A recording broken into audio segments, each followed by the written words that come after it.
This is Poly Whoa.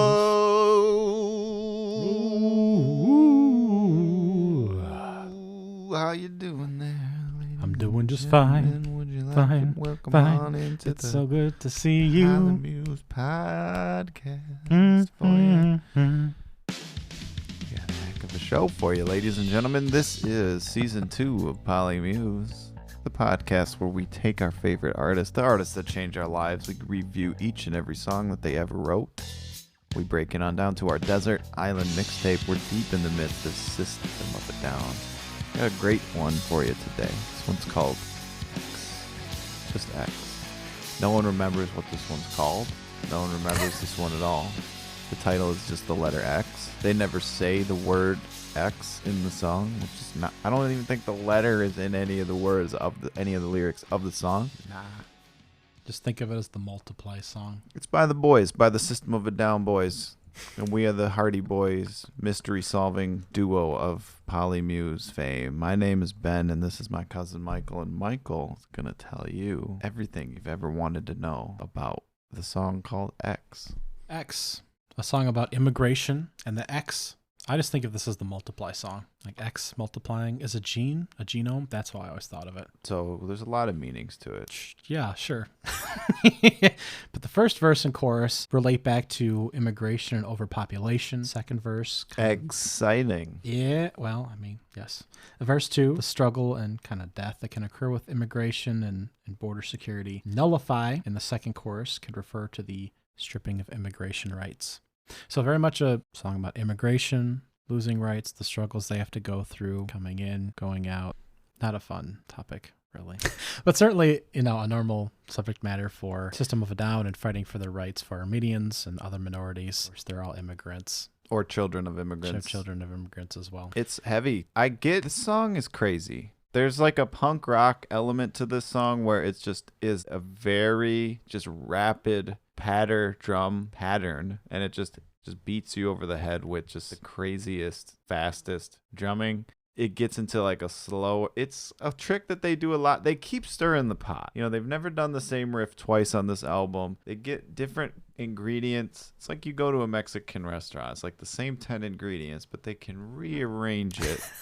They're stirring the pot to give you something a little bit different, just a different sizzle to it, a different rhythm, a different sauce on there. This one's got a little bit of sauce on there. It's a 2-minute song, very quick. It's not one of these ones that has all these different sections. It kind of just gets in, gets out, gets nasty. Yeah, it was a song that actually held back for further development from their debut album. It came out prior to their first release. They did hang on to it for a while, which is interesting for such a short, brief song. It was something they did play live as well before they actually released it here on Toxicity. For such a quick hitter, it does have, like you said, a number of different elements here.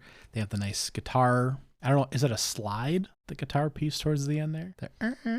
Yeah, he's like doing a bend. Yeah, those are awesome. Bend, yeah. In the bridge, very iconic part of the song. Yeah, so just a quick hitter, quick banger to get you amped up on a very serious subject, really. So, but very aggressive in your face about it, and I just like the way that System of a Down is able to express that. It's another one of those songs where they kind of repeat the same thing over and over, where it's not necessarily an anthem, but kind of a chant. It kind of not only their political songs, some of their nonsense songs too, but they've got kind of these chanty songs where it's a repetitive concept or meme almost. This is definitely one of those ones that we don't need to multiply, no one needs to multiply. It's catchy. It's one of those, it's like Deer Dance, where it's like a dark, weird concept that they're getting like a earworm into your head of these just incredibly dark, like they're dealing with politics, they're dealing with sociology, they're dealing with whole societies and cultures of people, and they're speaking about,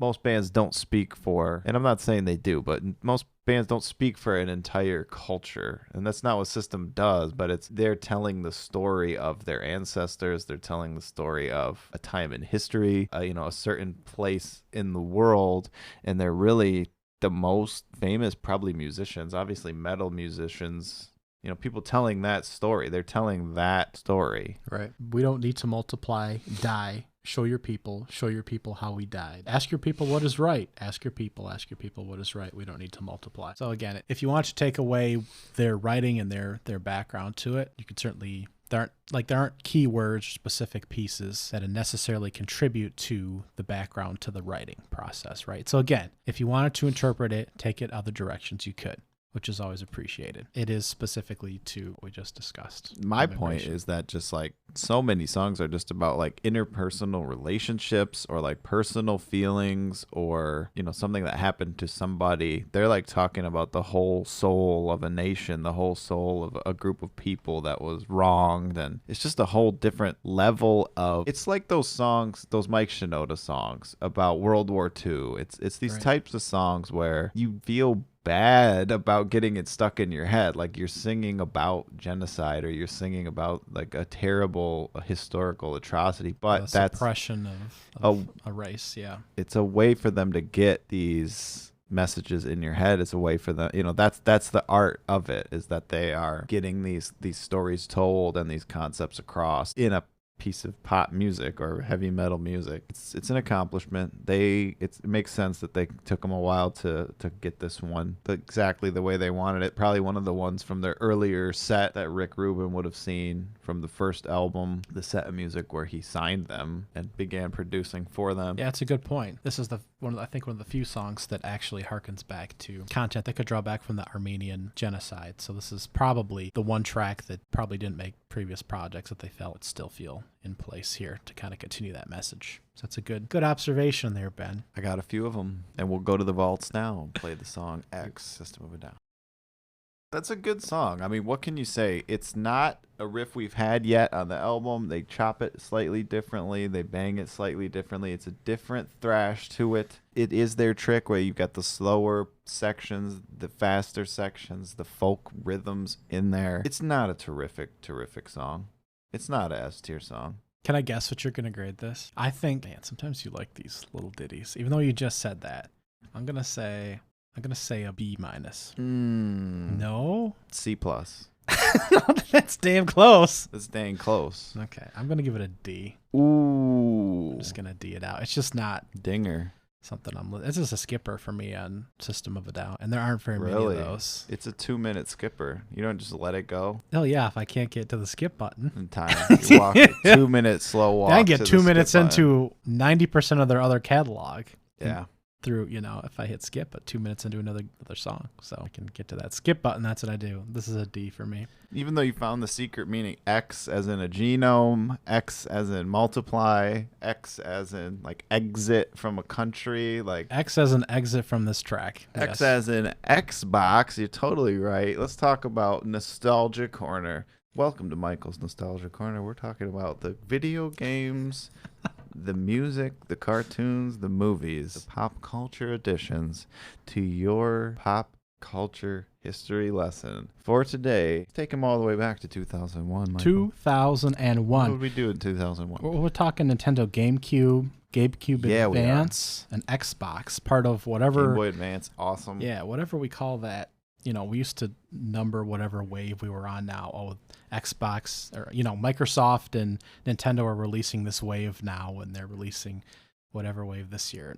I'll tell you what, the GameCube is the best of all time. Yeah, big GameCube guy. F-Zero on there. You got Super Smash Bros. On there. Yeah, big GameCube fan. You got some all-time classics on there. The unbeatable. They reached a pinnacle of game design in this era. And I know everyone is nostalgic for the era that they grew up with and kind of the era where they were in middle school, high school age. But I'm telling you, the GameCube, video games go in cycles, okay? And there's an era where they bring in a bunch of new technology, and then there's an era where they perfect a bunch of new technology and really refine it. And it just goes back and forth like that, where they're either bringing in innovation or they're perfecting it. GameCube was the perfection of all the innovation up to that point. The games of that era, the Mario games on there, the Zelda games on there, the Metroid, the Super Smash Bros. It's the perfection of everything that has come before it up to that point. It's not like a golden era of ideas, but it is because then after that, they start throwing everything at the wall again. It just gets all crazy, like do whatever you want. Yeah. Bring in new ideas, bring in new technology, bring in the Wii, bring in motion controls. So to me, it's kind of a capstone era Like where they perfected kind of bringing perfected what they'd done up to 3D that point, yeah. but that before moving on to the future. So, yeah, because just previous to this, we had like Nintendo 64 and PlayStation And that 1. was the new technology. That was And it brand was new 3D garbage. graphics, Yeah. brand new this and that. So let me do some of the top games. Let me do a rundown for you. So Halo for Xbox came out that year. Grand Theft Auto 3 for PS2. Great. Metal Gear Solid 2, Sons of Liberty. Tony Hawk Pro Skater 3 and Tony Hawk 2, which came out for Game Boy Advance. So they were one generation behind on the handheld. Final Fantasy X for PlayStation 2. Super Mario Advance for Game Boy Advance, and Gran Turismo 3 for PlayStation 2. Big Pokemon releases as well. Gold, Silver, and Crystal came out in Europe in 2001. They'd released a couple years previous in Japan in 1999. Oh, so that's what I was doing. Yeah. I was parked in front of my Super Game Boy, which allowed you to plug a Game Boy cartridge into a Super Nintendo and play it on your TV. So I would have been sitting on the floor in front of a TV playing Pokemon Gold while my siblings were babysat in another room because the babysitter would just like leave me there. So that's what I was doing when this album came out. We're setting the stage, folks. We always love to do the nostalgia, the time period, bring it all in. What else was happening at the time of this record? And that's the Polymusic's experience. Yeah, I was going to say Pokemon Stadium 2 released around that time. You remember that? Yeah. Used to raise your I used to raise Pokemon in the main game and then put them in Stadium for Nintendo 64 just to play that because I love that more than anything. That was my favorite. That was my video game at the time. That's a great game. That's hard to beat. The AI is smart. You have to be really smart to beat the gym leaders and the Elite Four in that. Way better AI than in the Game Boy game. Sure. It's a good era. It's a classic era. And I think what I was saying is a culture-wide thing. I think it was not necessarily an era of new technology, but it was kind of perfecting. It was before kind of the web 2.0. It was like, you know what I mean? It was before Facebook. It was before YouTube still. It was before a lot of this stuff, but it was kind of the perfecting of the old technology to where we had, we had CD players. We had stuff that worked, that could get a message across. Right. But it wasn't this brand new, like throw it, like bounce off the walls again. Like what can we do with social media and video and all this stuff? It was a functional, just was what it, at the turn of the century it was. Well, for video games, beginning of the end of something old, the beginning of something new. Yeah. And it also, like we stated, it was the perfection of that first wave of some of the graphic stuff and some of the gameplay stuff. So, improving on that initial wave of first gen per se video game type of stuff. So, yeah, that wasn't that sweet spot where we're getting new stuff, but, like, the graphics aren't trash, and some of the gameplay is really cool. So that's why, like, the GameCube is memorable, and the first Xbox, I mean, as they've dropped more and more, maybe that hasn't improved gameplay as much, but when you had the first, like, here are the new graphics that are good, this is the second system that can really do that. That was a big difference. And the handheld, the Game Boy Advance was a big thing too. It was basically a portable Super Nintendo. It was not like super powerful, they put but out good stuff. Great games. Yeah. The gameplay was incredible. Yeah, the Pokemons, the Golden Sun, the remakes of the Marios. There's all kinds of stuff on there that's just beyond. Like there's the classics you can go back and play forever on there because the gameplay is so good. The perfect gameplay loop. So that was us. Playing Pokemon. And we were listening to this. Listening to children getting pushed by fully automatics. It's strange. It's strange how much political... And we understood parts of it. Like, I don't know if we could have explained to you in the backs and forths of what happened,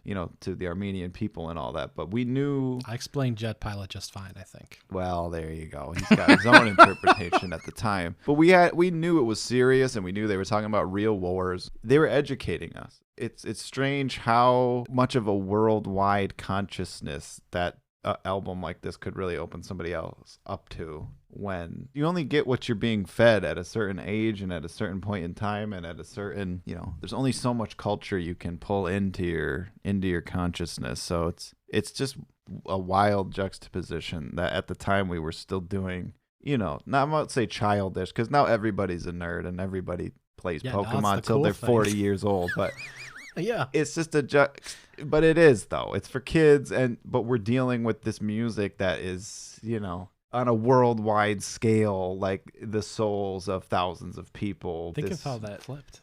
That is kind of strange. How younger you're playing Pokemon, that's a normal thing, but you're not necessarily listening to lyrics about genocide necessarily. And now adults are idiots that play Pokemon all day and are completely unaware about politics. They're listening to Ariana Grande. Yeah, and the lyrics are nothing. And it's No, what dude, a we twist. need more bands like this. If they, I don't think they would put metal like, I don't know. They still have like, metal radio and rock radio. If they had, I don't know, what could they really say? I mean, they put out the new songs that are explicitly, again, about the specific Armenian genocide. And I know they raised funds for that, and that they have, I know they're real activists, and that they donate money. But to get that message again to such a mainstream audience, to clue kids into not only that specific tragedy, but just a global consciousness at all, or to think about history at all. Like what other music expects you to think about history at all? Like, even we're not even talking about war and all these other things. It's like so many of these topics, it just opens your mind to them. It's just crazy how one album, it's like, oh, we're talking about history now, oh, we're talking about politics now, and it's a greater influence than a lot of the music that we have in the mainstream today. And that's something I was thinking about actually just previous to this podcast. If you were to listen to System of a Down today, you might think, well, am I just going to find this on alternative rock stations? And that this was mainstream music. Absolutely. In the early 2000s. They were the metal band for a couple years. Like, they were a go-to metal act. You'd mix them between Linkin Park and Mariah Carey on the radio. The System of a Down, various tracks would still make mainstream radio. Crazy. But yes, their tracks, Genocidal, Humanoids, and Protect the Land, very important tracks, still releasing, important, moving, educational, if you will, tracks. They do still tour, mostly still on the West Coast where they're at. You can still see them if they're in that part of the region. I don't think they've moved out of there in a while, partially due to the pandemic and partially because they mostly live in that area. I think they mostly stay in that general vicinity, but still putting out important music when they so choose to record together. So that's how you get from X to the Xbox and back again. Those were our influences at the time, man. We had diverse influences. We had corporate propaganda on one hand, and we had Pikachu's on the other, and System of a Down helping us make sense of it all in the middle. And that's why we call it the polymuse, the multiple influences, the multiple musings, all to make up a lifetime, make up a lifestyle called the polymuse experience. My name's Ben. This is my cousin Michael. Thanks for tuning in. We'll catch you next episode. We'll catch you like a Pikachu.